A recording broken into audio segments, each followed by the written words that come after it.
할렐루야. 할렐루야. 주님의 이름으로 환영합니다. 우리 이 시간 다 같이 마음을 정돈하시고 거룩하신 하나님께 예배드리겠습니다. 우리 다 같이 기도하겠습니다.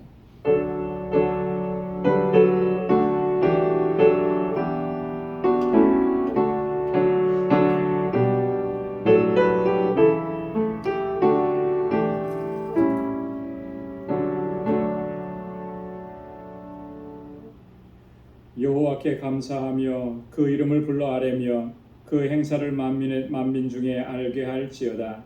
그에게 노래하며 그를 찬양하며 그의 모든 기사를 말할지어다. 그 성호를 자랑하라.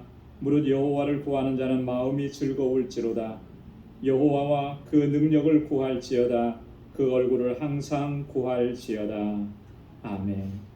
거룩하시고 자비하신 아버지 하나님, 오늘도 저희들을 주님의 보좌 앞으로 불러주시며 이렇게 마음을 다하고 성품을 다하여 주님께 경배하고 찬양하고 예배케 하시니 감사합니다. 우리의 모든 삶에 늘 불꽃 같은 눈동자로 지키시며 주의 능력의 팔로 우리를 붙잡아 주셔서 시험과 유혹이 많은 이 세상도 넉넉히 이기고 승리의 삶을 살게 하시니 하나님 감사합니다. 이 시간도 우리의 마음을 다하여 하나님께 영광 돌릴 수 있도록 도와주옵소서. 우리의 허물과 죄악을 먼저 고백하오니 우리 주님의 보혈로 깨끗하게 씻어 주옵소서. 거룩하게 하여 주시고 저희들이 드리는 이 예배 기뻐 흠양하여 주옵소서. 우리 가운데 임하셔서 주님의 평강으로 덧입혀 주옵소서. 예수님의 이름으로 기원하옵나이다. 아멘. 전능하사 천지를 만드신 하나님 아버지를 내가 믿사오며 그 외아들 우리 주 예수 그리스도를 믿사오니 이는 성령으로 잉태하사 동정녀 마리아에게 나시고 본디오 빌라도에게 고난을 받으사 십자가에 못 박혀 죽으시고 장사한 지 사흘 만에 죽은 자 가운데서 다시 살아나시며 하늘에 오르사 전능하신 하나님 우편에 앉아 계시다가 저리로서 산 자와 죽은 자를 심판하러 오시리라. 성령을 믿사오며 거룩한 공예와 성도가 서로 교통하는 것과 죄를 사하여 주시는 것과 몸이 다시 사는 것과 영원히 사는 것을 믿사옵나이다. 아멘. 우리 이 시간 찬양으로 하나님께 영광 돌리겠습니다. 너희 하나님 여호와가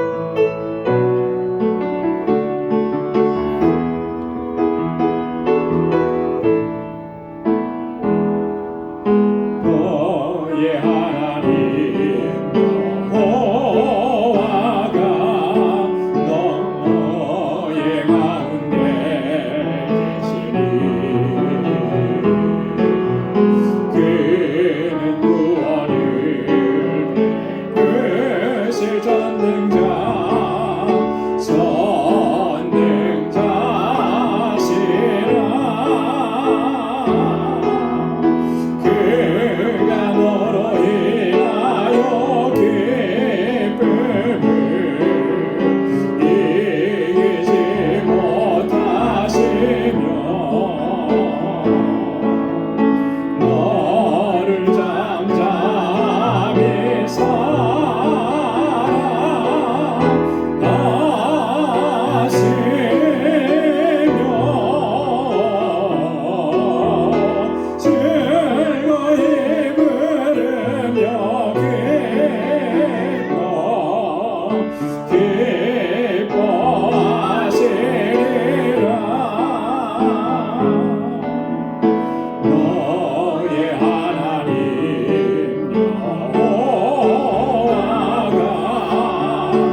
즐거이 부르며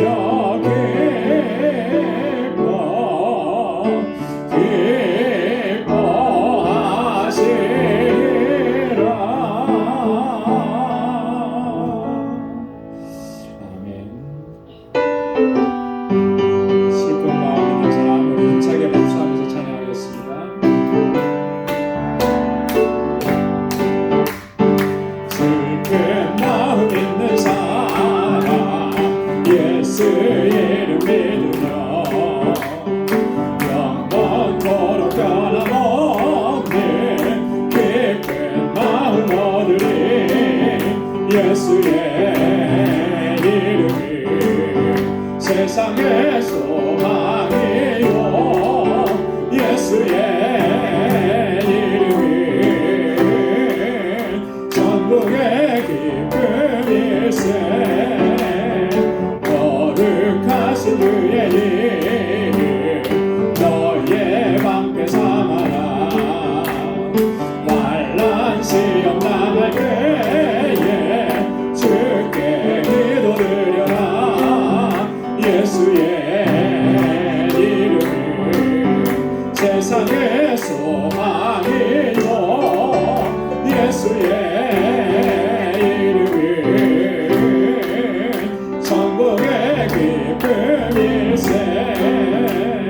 존귀하신 주의 이름 우리 기쁨 되도다. 주의 꿈에 안길 때에 기뻐 찬송 부르리. 예수의 이름이 세상의 소망이요 예수의 이름이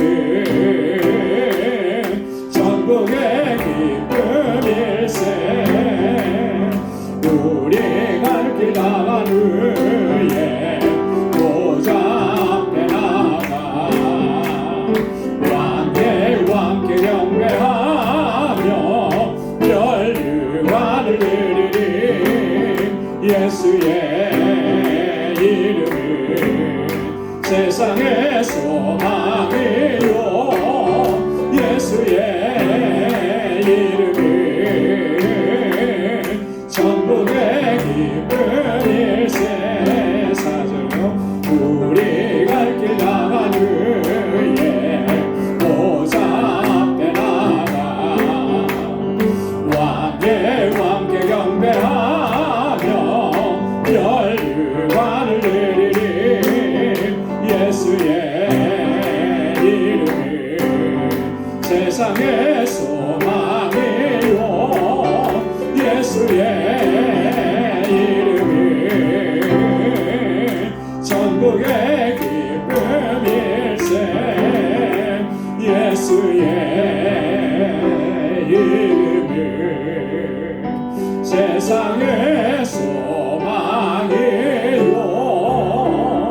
예수의 이름이 천국의 기쁨일세. 나의 갈 길 나가도록 예수 인도하시니 내 주 안에 있는 긍휼 어찌 의심하리요. 믿음으로 사는 자는 하늘 위로 받겠네.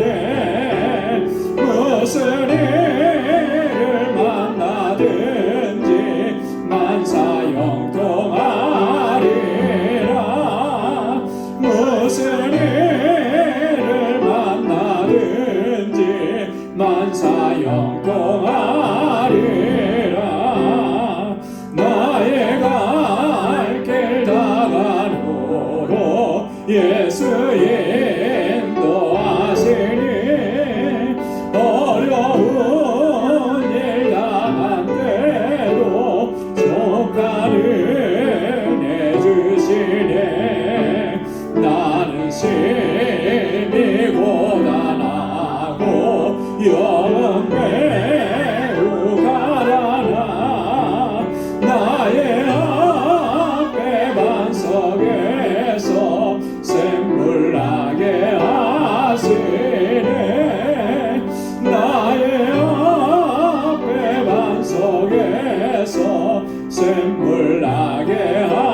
인도하시네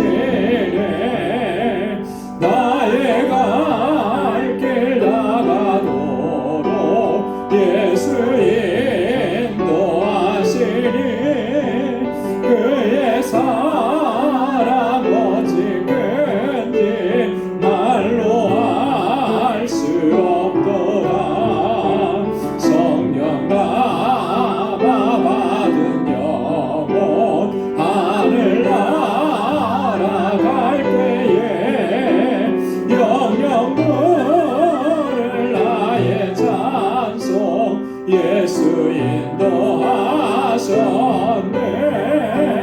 영영 부를 나의 찬송 예수 인도하셨네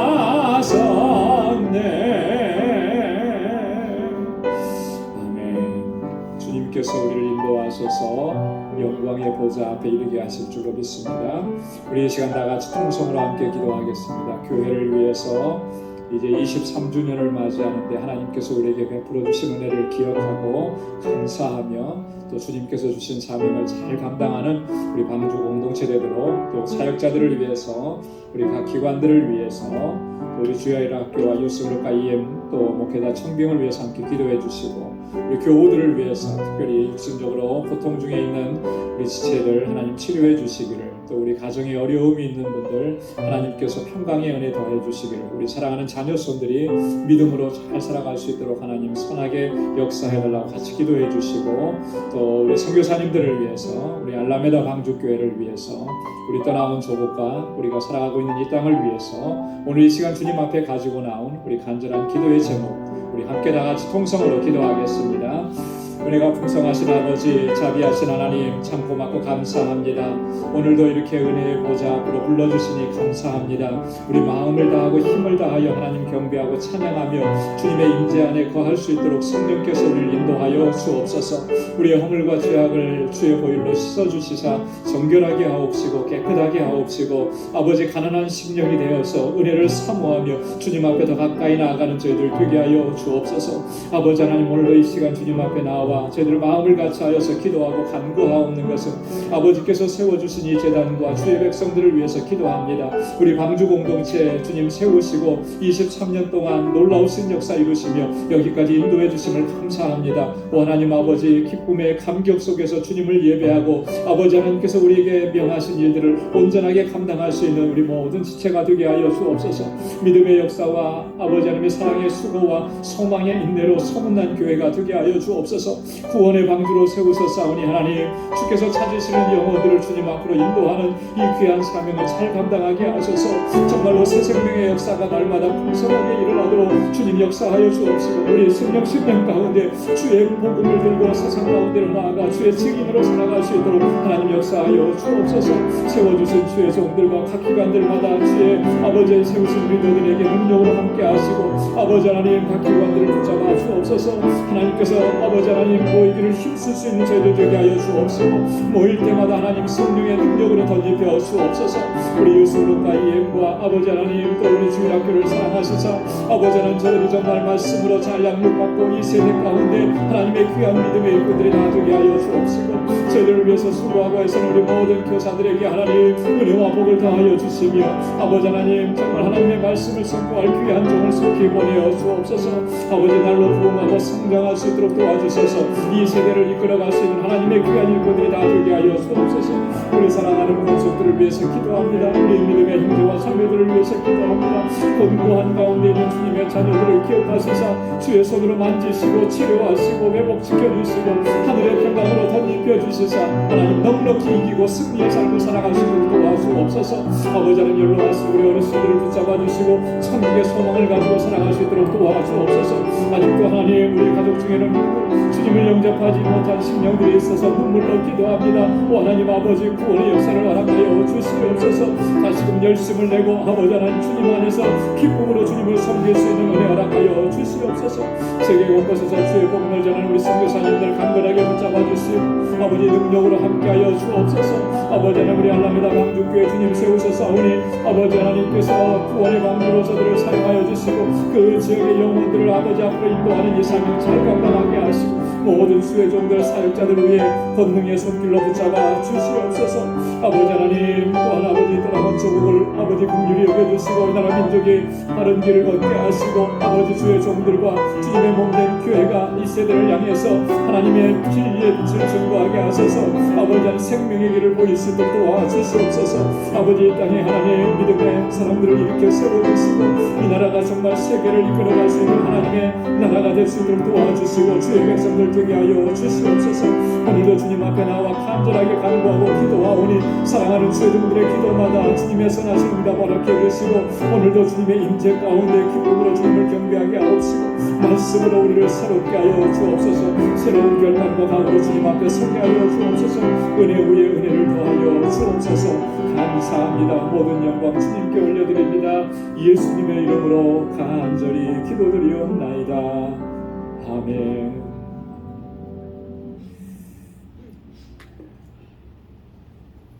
귀한 은혜 허락해 주실 줄로 믿습니다.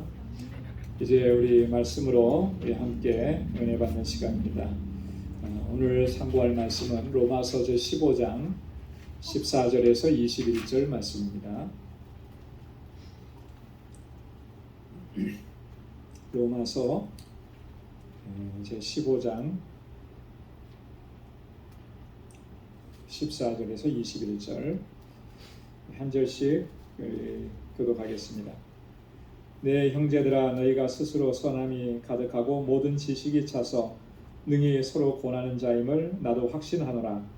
그러나 내가 너희로 다시 생각나게 하려고 하나님께서 내게 주신 은혜를 인하여 더욱 담대히 내가 너희에게 이 은혜는 곧 나로 이방인을 위하여 그리스도 예수의 일꾼이 되어 하나님의 복음의 제사장 직무를 하게 하사 이방인을 제물로 드리는 그것이 성령 안에서 거룩하게 되어 받으심직하게 하려 하심이라. 그러므로 내가 그리스도 예수 안에서 하나님이 대하여 자랑하는 것이 그리스도께서 이방인들을 순종케 하기 위하여 나로 말미암아 말과 일이며 표적과 기사의 능력이며 성령의 능력으로 역사하신 것 외에는 내가 감히 말하지 아니하노라. 이 일로 인하여 내가 예루살렘으로부터 인하여 이루 지금까지 그리스도의 복음을 편만하게 전하였노라.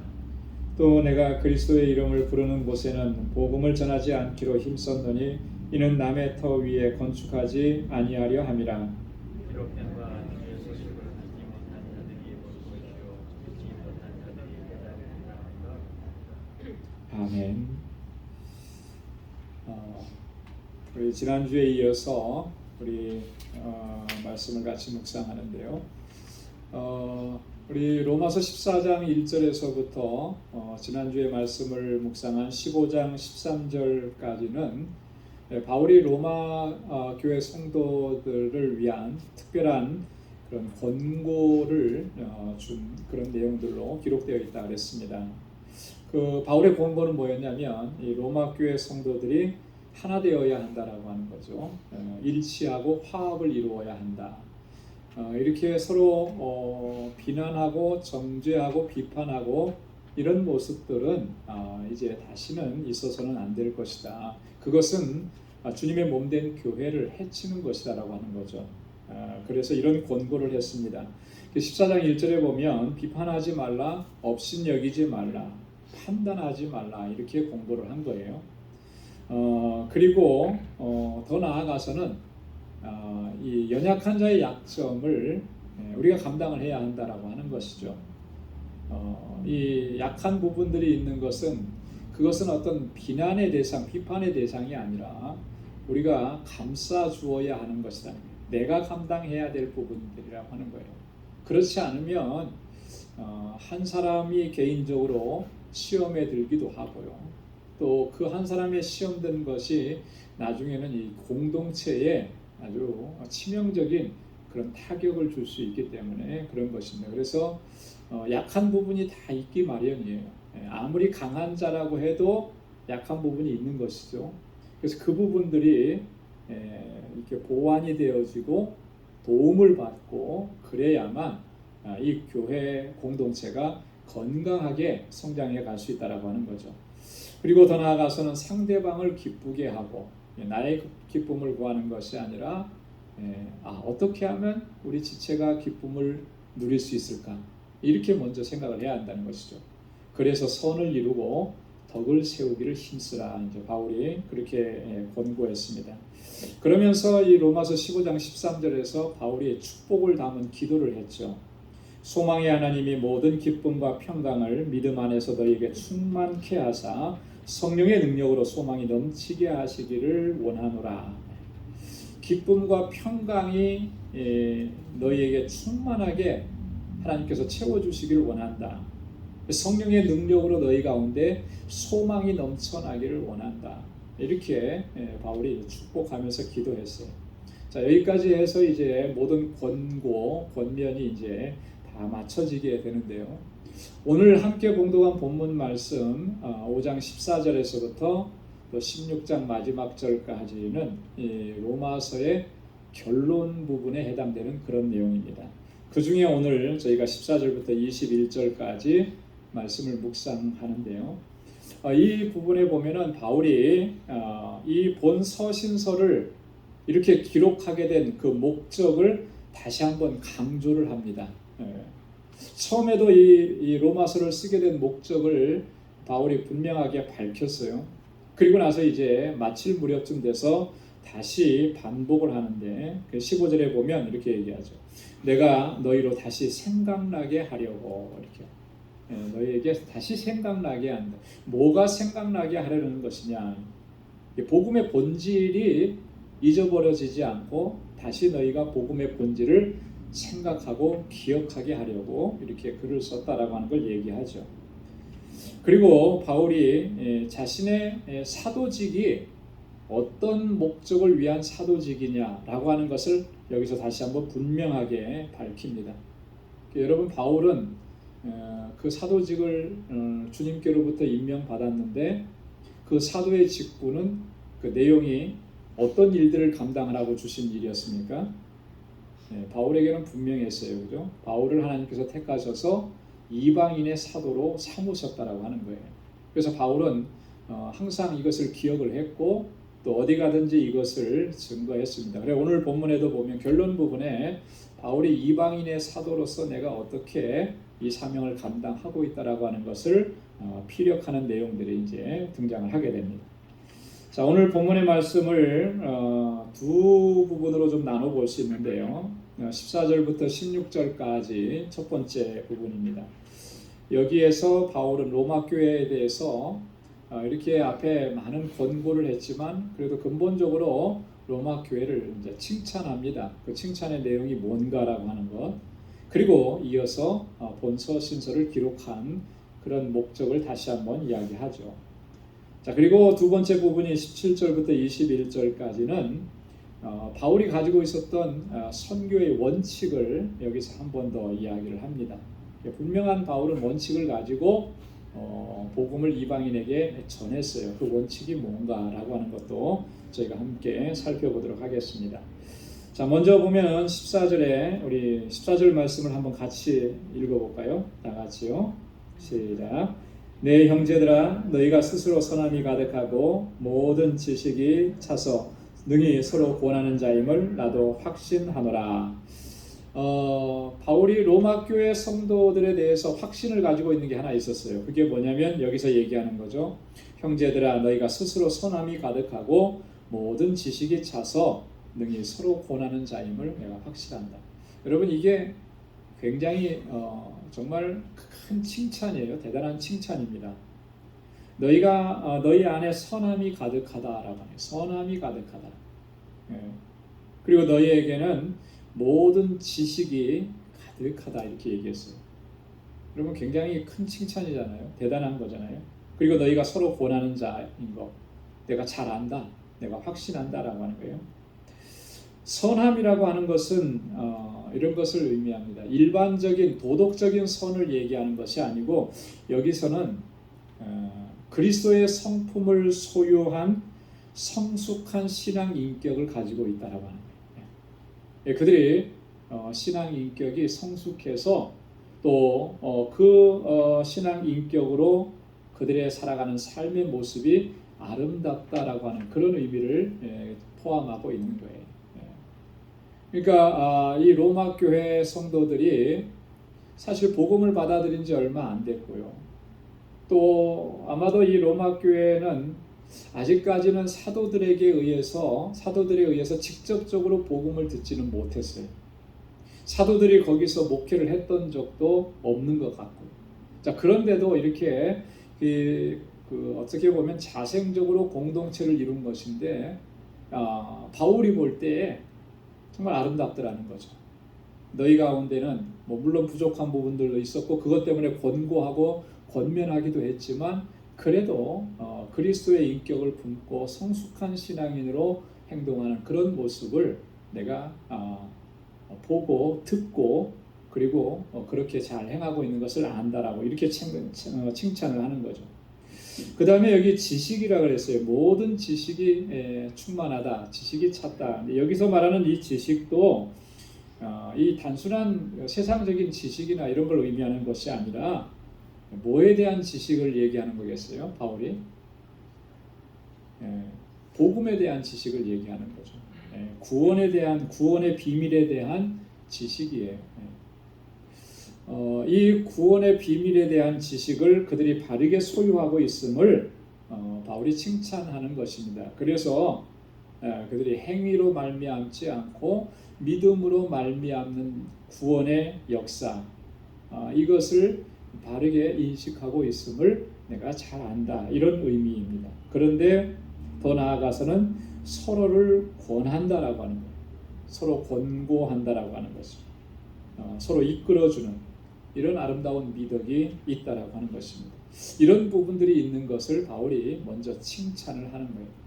여러분, 이 모습 속에서 오늘 우리 교회가 또 우리 그리스도인 한 사람 한 사람이 어떤 신앙의 자세를 가지고 어떻게 우리 지체들을 섬겨가야 하는지를 다시 한번 우리가 생각을 하게 되는 거예요.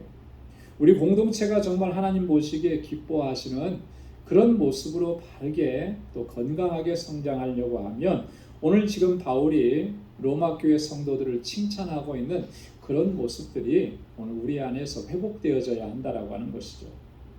여러분, 우리 한 사람 한 사람이 그리스도의 성품을 품고 성숙한 신앙 인격인으로 자라가야 돼요. 성숙한 신앙인으로 자라가야 돼요. 그래야만 이 공동체가 아름답게 세워져 갈 수가 있는 거예요. 여러분이 인격적으로 성숙해지면 이해하고 용납하고 용서하고 배려하는 폭이 굉장히 넓어집니다. 그죠? 그런데 성숙하지 못하면 배려하는 그 배려심이나 이런 것들이 굉장히 좁아요. 작아집니다. 마치 이런 것과 똑같아요. 아직 인격적으로 성숙하지 아니한 어린아이들의 모습을 보면 어린아이 때는 항상 그렇죠. 자기중심이에요. 그죠? 자기중심입니다. 그래서 뭐든지 내가 우선해야 되는 것이고 또 내가 잘 돼야 되는 것이고 그래서 어떻게 보면은 굉장히 이기적이죠. 다른 사람을 별로 생각할 줄 몰라요. 심지어는 부모님도 잘 생각할 줄 모르죠. 어린아이 때에는. 나중에 부모님에 대해서 부모님의 사랑과 그 은혜 그런 것들을 생각하고 감사히 여길 수 있는 그런 나이가 되려고 하면 대체적으로는 결혼하고 자식을 낳아보고 자식을 양육하면서 그 이후에나 그런 마음을 많이 갖게 되더라고요. 그만큼 인격적으로 성숙한 거죠. 어른이 되어가면서 수많은 일들을 겪으면서 그 인격이 성숙해져 가는 거예요. 신앙생활도 마찬가지예요. 처음에는 신앙 인격이 좀 이렇게 작아요. 그러나 그리스도 안에서 믿음 생활하면서 또 여러 가지 시험도 이겨내고 그러면서 이렇게 신앙 인격이 점점 자라가야 되는 것이죠. 근데 그렇게 자라갈 수 있으려면 항상 그리스도의 마음, 그리스도의 성품을 품으려고 우리가 늘 힘써야 되고 늘 주님 앞에 엎드려서 기도해야 돼요. 주님의 마음을 품지 않으면 우리는 성숙한 신앙인으로 자라갈 수가 없는 것입니다. 그래서 항상 성령의 도우심을 구하고 주님의 은혜를 구해야 되는 거예요. 그래서 우리 한 사람 한 사람이 정말 성숙한 신앙인이 되면 이 공동체가 정말 아름다운 공동체가 되는 거죠. 누구를 비난하고 정죄하는 일은 점점 사라지게 될 것이고, 바울이 권고한 대로 우리 지체들의 약한 부분들은 내가 감싸주려고 하고 이해하고, 오히려 그 연약한 부분을 보면서 내가 눈물을 흘려서 그를 위해서 기도해 주게 됩니다. 그런 공동체가 얼마나 아름다운 공동체겠어요. 그곳이 바로 천국이죠. 다른 데가 천국이 아니고 바로 거기가 천국인 것입니다. 여러분, 그리고 우리가 신앙생활을 바르게 하려고 하면 이 구원에 대한 지식을 바로 알아야 되는 것입니다. 내가 구원받은 것, 하나님께서 나를 구원해 주신 이 놀라우신 은혜의 사건들이 어떤 과정들을 통해서 내가 이렇게 구원을 얻게 되었는지. 여러분, 구원 얻는 것이 정말 유대인들이 주장했던 것처럼 행위 구원 쪽으로 이렇게 흘러가면 결국에는 자기를 주장하고 자기를 나타내고 또 자기 자랑으로 이렇게 채워질 수밖에 없습니다. 그렇게 되면은 정말 본질적인 구원에서부터는 너무나 멀어지게 되는 것이죠. 그래서 이 구원의 비밀에 대한 지식을 바로 알고 있어야 해요. 그리고 서로를 격려하고 세워주고, 그렇게 할 때 공동체가 든든하게 서가는 것입니다. 우리 방주 공동체가 그와 같은 공동체가 될 수 있기를 주님의 이름으로 축원합니다. 자, 그 다음에 15절 16절에 하나님께서 내게 주신 은혜를 인하여, 이렇게 바울이 얘기하는데요. 우리 한번 같이 15절 16절 함께 읽어보도록 하겠습니다. 그러나 내가 너희로 다시 생각나게 하려고 하나님께서 내게 주신 은혜를 인하여 더욱 담대히 대감 너희에게 썼노니, 이 은혜는 곧 나로 이방인을 위하여 그리스도 예수의 일꾼이 되어 하나님의 복음의 제사장 직무를 하게 하사 이방인을 제물로 드리는 그것이 성령 안에서 거룩하게 되어 받으심직하게 하려 하심이라. 하나님께서 내게 주신 은혜를 인하여, 바울이 지금까지 이 모든 사역을 감당할 수 있었던 것은 하나님께서 주신 은혜로 말미암은 것이다 라고 하는 것을 여기서 이야기하는 것입니다. 너희로 다시 생각나게 하려고 바울이 이렇게 기록을 했다, 이렇게 얘기하죠. 다시 생각나게 한다라고 하는 이 말은요, 마음에 되새기게 한다, 반복해서 상기시킨다라고 하는 그런 의미를 가지고 있습니다. 너희가 지금까지 들었던 복음에 대한 말씀, 이 복음의 진리, 이거 잊어버리지 말고 다시 마음속 깊이 되새겨야 한다라고 하는 그런 의미죠. 그래서 하나님께서 내게 주신 은혜를 인해서 더욱 담대히 대감 너희에게 이렇게 썼다, 이렇게 얘기하는 거예요. 여러분, 이 복음의 진리는요, 항상 반복해서 가슴에 새겨야 합니다. 여러분, 우리가 참 쉽게 잊어버리는 성향이 있어요, 그죠? 그래서 반복하고 또 반복하지 않으면 자꾸 잊어버립니다. 한 번 이렇게 읽고 뭐 한 번 이렇게 했을 때는 다 아는 것 같은데, 조금 지나고 나면 다 잊어버려요. 우리가 가지고 있는 한계인데, 이게 이제 나이가 더해가면 더해갈수록 이게 더 자주 이렇게 반복이 되죠. 방금 전에 외웠던 것도 다 잊어버리고, 우리가 가지고 있는 한계입니다. 그래서 자꾸 반복 또 반복하는 건데요. 신앙의 원리도 마찬가지예요. 우리가 정말 건전하게, 바르게, 건강하게 믿음 생활하려고 하면 여러분, 이 반복 훈련이 너무나 중요한 것입니다. 가장 기본적인 것에, 신앙의 기본에 반복해서 훈련해야 해요. 그러지 않으면 우리가 정말 영적으로, 신앙적으로 나태해지기 십상인 것입니다. 우리가 말씀을 묵상하고 읽을 때에도요, 뭔가 정말 대단한 것을 배우고 깨달으려고 하는 사람들이 가끔씩 있어요. 비밀을 알려고 하고 대단한 것을 깨달으려고 하고. 근데 정말 중요한 건 뭐냐면, 그런 놀랍고 신비롭고 나만 아는 그런 걸 깨달으려고 집중하는 것, 그게 나에게 영적으로 유익한 것이 아니고 기본에 충실한 것이 정말 내게 영적으로 유익한 것이라는 거예요. 그러니까 기본에 충실한다라고 하는 것은 반복하는 거죠. 이게 신앙생활의 가장 중요한 자세인 거예요. 그러니까 바울이 다시 생각나게 한다라고 하는 것, 그거 잊어버리면 안 되기 때문에 그런 것이죠. 여러분, 우리 신앙생활의 기본이 뭡니까? 기본은 예배잖아요, 그렇죠? 신앙생활의 기본은 말씀이에요. 말씀을 읽고 묵상하고 말씀을 듣는 거예요. 신앙생활의 기본은 기도하는 거예요. 엎드려서 기도하고 하나님과 교제하는 것입니다. 여러분, 이것을 게을리하고 그러고서 우리가 뭐 어떤 대단한 일을 이룰 수 있느냐 하면 그러지 않습니다. 그럴 수가 없는 거예요. 기본에 충실하지 않으면 우리가 영적으로 건강하게 자라갈 수가 없는 것입니다. 세상의 이치를 봐도 그래요. 세상의 이치를 봐도 정말 우리가 봤을 때 정말 대단하고 깜짝 놀랄 만한 그런 일들을 하는 사람들을 보면요, 어느 순간에 그렇게 된 것이 아니라는 거죠. 항상 꾸준하게 자기의 자리에서 자기의 하는 일을 계속 반복해서 했기 때문에 나중에는 다른 사람들이 볼 때는 그렇게 놀라운 모습으로 드러납니다.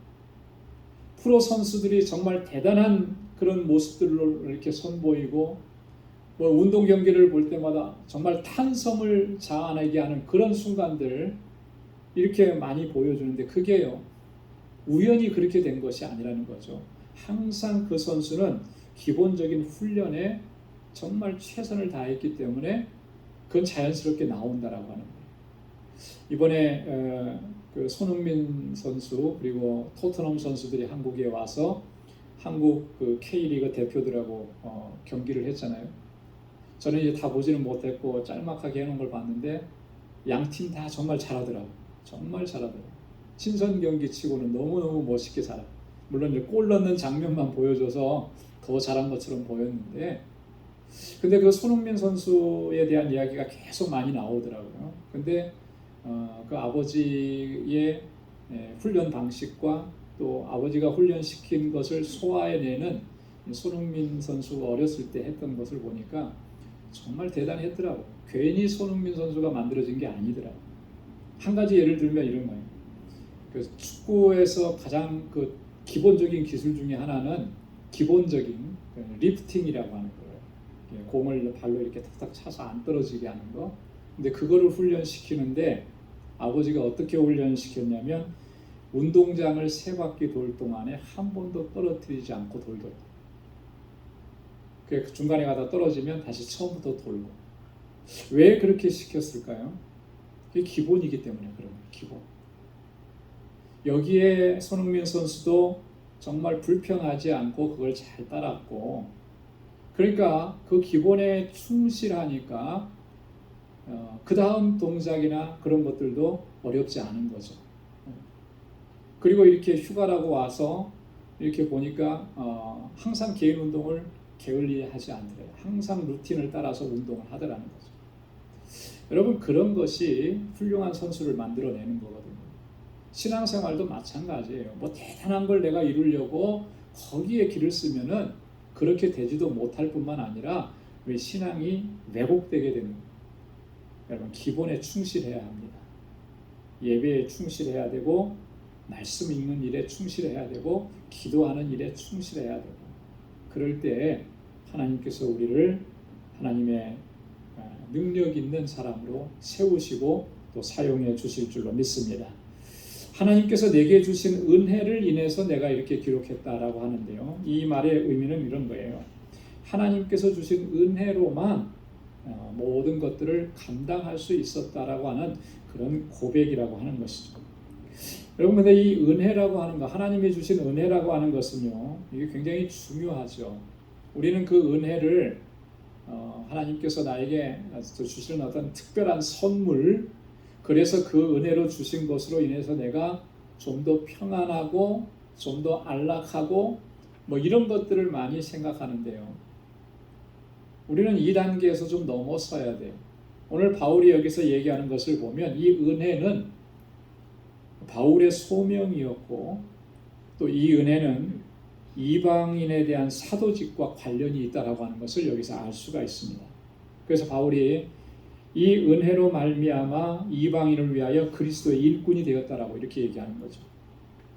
하나님의 복음의 제사장 직무를 감당하게 하셨다라고 하는 것을 얘기합니다.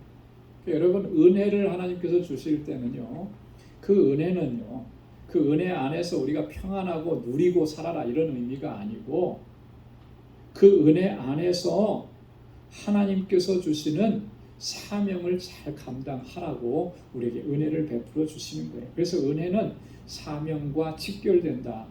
여러분 한번 따라서 해보시기 바랍니다. 은혜는 사명과 직결된다. 은혜로 말미암아 하나님께서 우리를 부르신 목적을 감당해 나가는 거예요. 감당해. 하나님께서 그래서 우리에게 은혜를 주신 것입니다. 빌립보서 1장 29절에서 바울이 그렇게 이야기합니다. 우리 한번 같이 읽어볼까요? 시작. 그리스도를 위하여 너희에게 은혜를 주신 것은 다만 그를 믿을 뿐 아니라 또한 그를 위하여 고난도 받게 하심이라. 아멘. 그리스도를 위하여 너희에게 은혜를 주신 것은, 우리에게 은혜 주신 것은 뭐라 그랬습니까? 믿게 하시는 것뿐만 아니라 뭐라 그랬어요? 그를 위하여 고난도 받게 하십니다. 여러분, 고난 받는다라고 하는 의미가 뭐죠? 왜 고난 받습니까? 왜 고난 받는 거죠? 여기서 말하는 거는 믿고 가만히 있었으면 고난 받을 일이 없었을 거예요. 그죠? 뭐 했기 때문에 고난을 받습니까? 복음을 전하기 때문에 고난 받는 거죠. 주님의 일을 하기 때문에 고난 받는 거예요. 그래서 그리스도를 위하여 고난 받는다라고 하는 것은 이 복음 전파의 사명을 감당하는 것을 의미해요. 하나님께서 우리에게 주신 은혜를 주신 것은 바로 이런 목적을 두시고 우리에게 사명을 주신 거예요. 사도 바울을 택하셔서 사도직을 그에게 부여하시고 이방인에게 복음을 전하게 하신 것처럼 오늘 우리에게도 동일한 방식으로 하나님 역사하시는 겁니다. 그래서 하나님께서 내게 주신 은혜를 늘 기억할 때마다 뭘 생각해야 되는 것이겠습니까? 이 은혜로 내가 감당해야 하는 일이 무엇인가? 주님 분명히 나에게 사명을 주셨는데, 나에게 직분을 주셨는데 내가 감당해야 될 것이 무엇인가? 그거 생각하고 또 주님께서 주신 사명을 잘 감당하는 저와 여러분들이 될 수 있기를 소망합니다. 자, 그 다음에 16절 하반절에 보면 이방인을 제물로 드리는 것, 그것이 이게 이제 바울이 감당해야 되는 직분이에요. 성령 안에서 거룩하게 되어 받으심직하게 하려 하심이라 그랬습니다. 바울이 이방인에게 복음을 전거해서 그들이 복음을 받아들이고 구원함을 얻었습니다. 이것을 이제 이방인을 제물로 드리는 것이다 이렇게 표현을 했는데요. 자, 성령 안에서 거룩하게 되어 받으심직하게 하려 함이라. 이게 무슨 말일까? 바울이 왜 갑자기 이런 얘기를 하는 것일까? 그 시대적인 상황에 이런 것들이 있었던 거예요. 이 로마 교회 안에도 여지없이 이런 현상들이 있었는데 뭐냐면 항상 유대인 크리스찬들과 이방인 크리스찬들 사이에서 좀 갈등이 있었죠. 근데 유대인들이 좀 이렇게 숫자적으로는 적어도 또 오소리티 같은 거를 가지고 있어요. 자기 주장이 강한 거예요. 여러분, 유대인들이 그리스도인이 되었어도 그들이 자꾸 주장하는 것 중에 하나가 뭐냐면 자꾸 할례에 대한 것을 주장하는 거죠. 그래서 이방인 신자들이 할례 받지 않고 유대적 공동체 안에 이렇게 들어오는 거, 이런 것은 우리가 용납할 수 없다. 이건 불결한 것이다. 이렇게 주장하는 사람들이 공동체 안에 꼭 있었다라고 하는 거예요. 바울이 그에 대해서 이런 주장들을 일축하면서 하는 말이 바로 이 말인 겁니다. 왜냐하면 이방인 신자들도 이미 성령 안에서 거룩하게 되었고 하나님께서 받으셨다라고 하는 거예요. 유대인들인 너희들이 여전히 선민의식만 가지고 할례를 통해서 내가 하나님의 자손이다 이렇게 얘기하는데 그렇지 않다라고 하는 거예요. 이방인들도 이미 성령 안에서 저들도 거룩하게 되었다. 그리스도의 보혈로 깨끗하게 씻음을 받았다라고, 정결하게 되었다라고. 그리고 하나님께서 그것을 저들을 받으셨다라고 하는 것을 이야기하는 거예요. 그래서 성령 안에서 거룩하게 되어 받으심직하게 하려 함이라. 바울이 이 일을 위해서 복음을 증거하고 선교의 사명을 감당하는 것입니다. 자, 그 다음에 우리 두 번째 부분은 17절부터 21절까지인데 바울이 여기서 바울의 선교의 대원칙을 이야기합니다. 자, 17절에 먼저 그러므로 내가 그리스도 예수 안에서 하나님의 일에 대하여 자랑하는 것이 있거니와, 바울이 자랑하는 것이 하나 있다 그랬습니다. 바울의 유일한 자랑이에요. 그죠? 바울은 어디에서도 자기를 자랑하는 법이 한 번도 없었습니다. 바울이 자기를 자랑할 것이 너무나 많았던 사람이잖아요. 그죠? 그런데도 바울은 한 번도 자기를 자랑하지 않았습니다. 자기를 자랑할 수가 없었던 것이죠. 바울의 유일한 자랑이라고 하는 것은 그리스도 예수 안에서 하나님의 일에 대해서만 내가 자랑한다는 거예요. 그럼 이게 중요한 도전입니다. 우리에게도. 그리스도 예수 안에서 자랑하는 것이 있다. 이게 뭐예요? 예수 안에서 자랑하는 것은 뭘 자랑하는 것이겠습니까? 예수 안에서 우리가 자랑할 수 있는 게 뭐예요? 예수 그리스도로 말미암은 구원의 은혜죠. 그죠? 예수 안에서 우리가 자랑하는 것은 예수님께서 나를 어떻게 구원하셨는지, 그 은혜가 얼마나 크고 놀라운지 이거예요. 우리가 자랑할 것은 이거밖에 없는 거죠. 하나님의 일에 대해서 자랑하는 겁니다. 여러분, 하나님께서 이 구원을 이루시기 위해서 어떤 역사를 이루셨느냐라고 하는 거예요. 또 복음으로 말미암아 구원받은 자들이 이제 장차 어떠한 것들을 이루어 가느냐, 이 세상에서. 하나님께서 그렇게 역사하신 것들이 눈에 보이죠. 그 많은 역사들이 있었잖아요. 그것만을 자랑으로 삼는다라고 하는 거예요.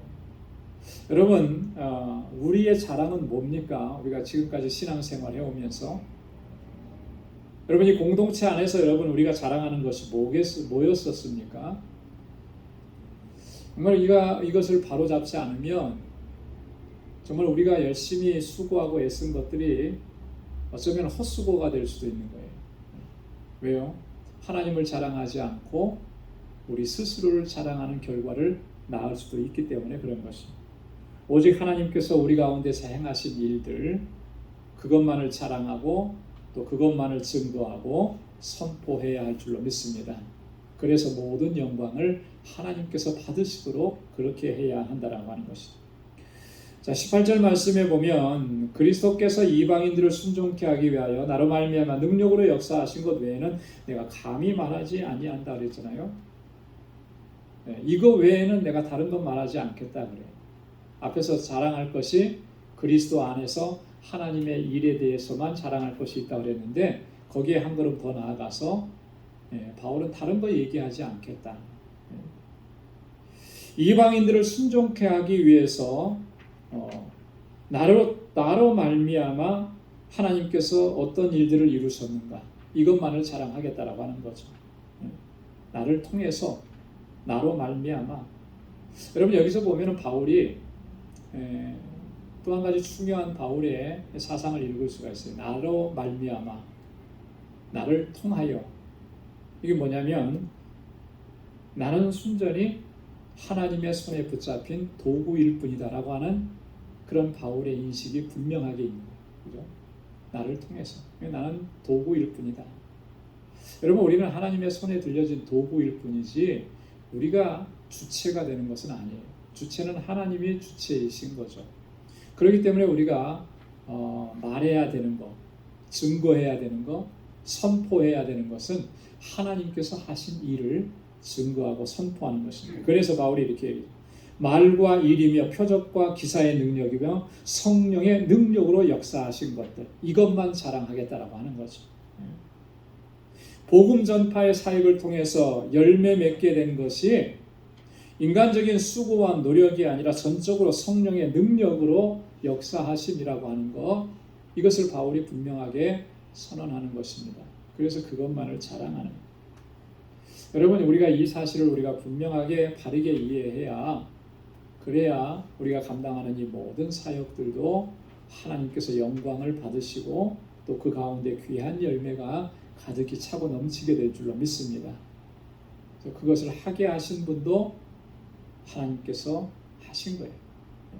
어떠한 일을 이루게 하신 것도 내게 능력이 있어서 그 일을 이룬 것이 아니고 하나님께서 가능하도록 역사하셨기 때문에, 그래서 그것을 성령의 능력으로 역사하신 것이라 이렇게 바울이 이야기하잖아요. 그럼 모든 것들은 다 성령께서 우리 안에서 역사하시고 이끌어 주셨기 때문에 그 모든 일들이 이루어지게 된 줄로 믿습니다. 자, 19절에 보면 바울이 이 일로 인하여 그리스도의 복음을 편만하게 내가 전했다. 성령의 능력의 역사로 말미암아 그리스도의 복음을 편만하게 전했다 이렇게 고백하는 것인데요. 어디에서부터 어디까지라 그랬습니까? 예루살렘에서부터 일루리곤까지.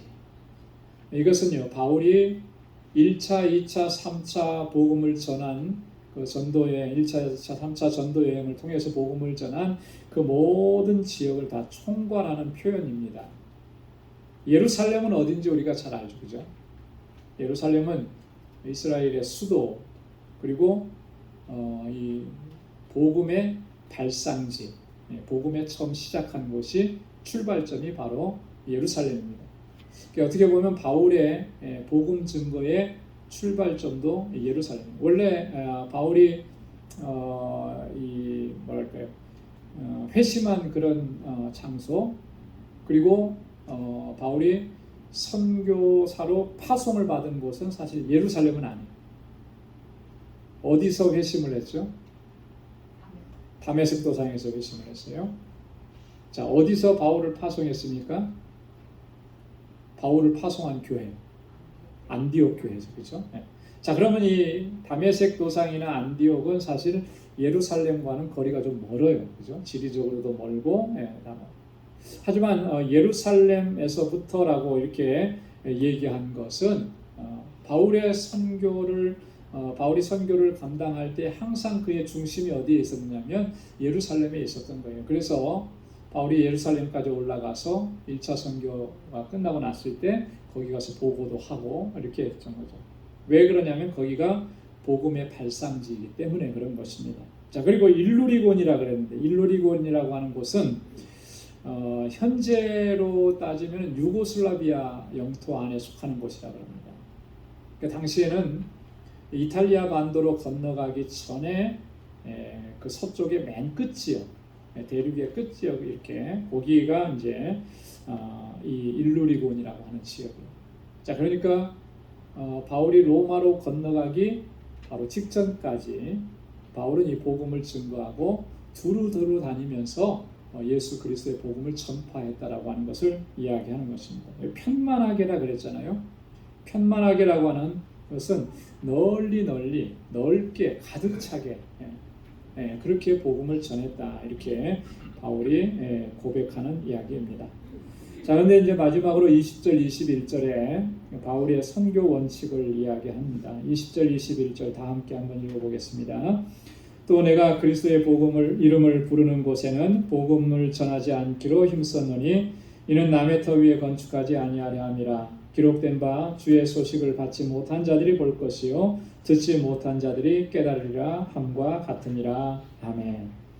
자, 바울이 뭐라고 얘기했습니까? 남의 터 위에 건축하지 아니하려 한다. 그래서 그리스도의 이름을 부르는 곳에서는 내가 복음을 전하지 않는다.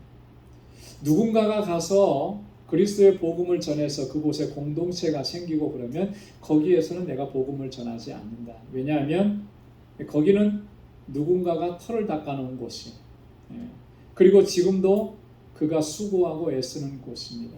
그곳에서는 내가 복음을 전하지 않기로 했다. 왜 그렇게 했느냐? 여러분, 이 바울의 이 선교 원칙은요, 오늘 이 시대에 참 너무나 중요하고, 또 이런 원칙이 사실상 지켜지지 않았기 때문에 굉장히 뭐라 그럴까요? 좀 안타까운 일들이 또 많이 벌어진 그런 일들이 있습니다.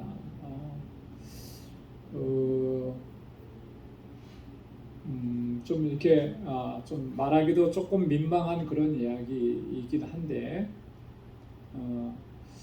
그 한국교회 실전 같은 경우도 보면 그렇고요. 또 선교지나 이런 데도 보면 이런 일들이 종종 있어요. 어느 한 교회가 그곳에 터를 잡고 교회에서 정말 열심히 수고하고 애를 써서 교회 복음을 전하고 해서 교회가 세워져 가는데 거기에 느닷없이 어떤 대형 교회가 지교회 같은 걸 옆에다 딱 세워놔봐요. 자, 그렇게 되니까 마치 뭐하고 똑같으냐면 지역에는 지역 상권이 있잖아요, 그죠?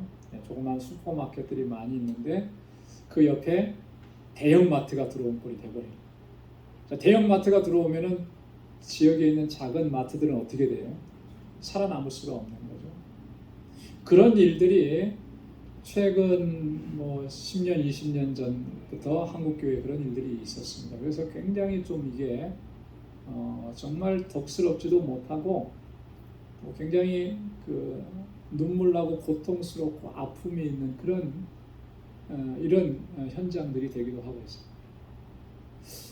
그런 일들은 사실 세상 사람들이 기업을 운영할 때 그렇게 해도 지탄을 받고 그런데 교회가 그런 일을 하면은 어떻게 되겠노? 바울이 근본적으로 가지고 있었던 이 선교의 원칙을 전혀 생각하지 않는 거예요. 그죠? 너무나 안타까운 현상이 아닐 수가 없는. 선교지에도 가보면 어떤 선교사님이 가서 열심히 수고했는데 정말 피땀 흘려 수고했는데 나중에 어떤 다른 분이 들어가셔서 그 현장을 정말 어지럽게 하는 그런 경우들도 종종 발생한다. 왜 그렇게 해야 되는가? 과연 바울의 정신이 그분 속에 있는 것인가? 하나님께서 그런 모습을 기뻐하시겠느냐? 그렇지 않은 거죠. 남의 터 위에 건축을 한 것이 그것이 어떻게 하나님의 기쁨이 될 수 있겠는가? 바울은 일찍부터 2000년 전에 이런 대원칙을 세우고 있었던 거예요. 그렇게 하지 않기로 나는 결단했다. 자, 그런데 바울이 이렇게 결단하게 된 또 보다 더 본질적인 이유가 있습니다. 그건 뭐냐면 바울은 조금이라도 더 넓은 지역, 더 많은 지역에 복음을 전하고자 하는 그런 열정이 있었던 거예요. 그래서 그쪽에서 누군가가 복음을 전하고 교회를 세웠으면 그분이 감당하게 하고 바울은 다른 곳을 향해서 나아가는 것이죠. 다른 곳을 향해. 왜냐하면 아직도 복음을 전해야 될 곳이 너무나 많기 때문에. 그래서 오늘 우리가 함께 읽진 않았습니다만 다음 주에 우리가 읽게 되는데요. 15장 23절로 가보면 바울이 이렇게 얘기해요.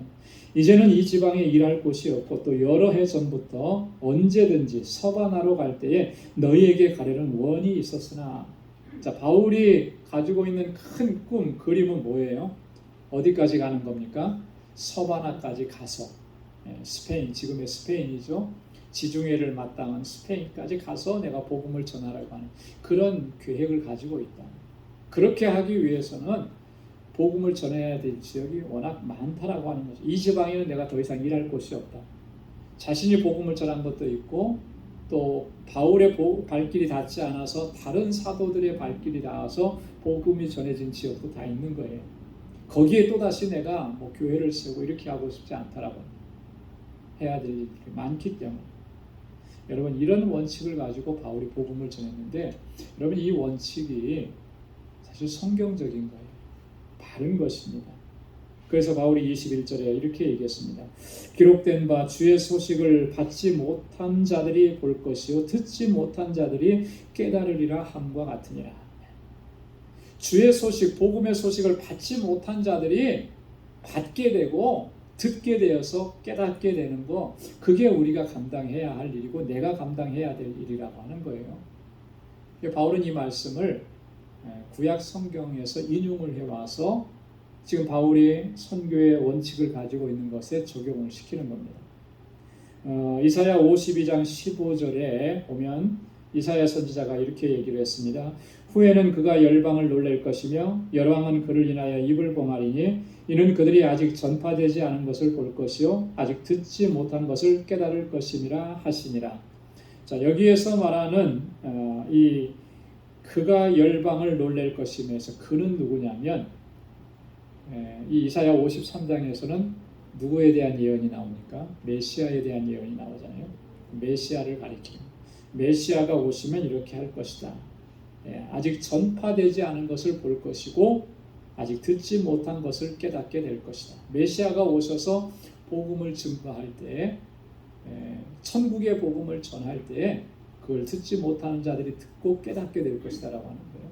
바울은 이 말씀을 자신의 선교 원칙으로 정한 거예요. 그래서 아직도 복음을 듣지 못한 자들, 그들이 듣고 주님 앞으로 돌아오고 생명을 얻게 되는 것, 그것이 내가 감당해야 될 일이라 바울이 이렇게 자신의 선교의 원칙을 지금 피력하고 있는 것입니다.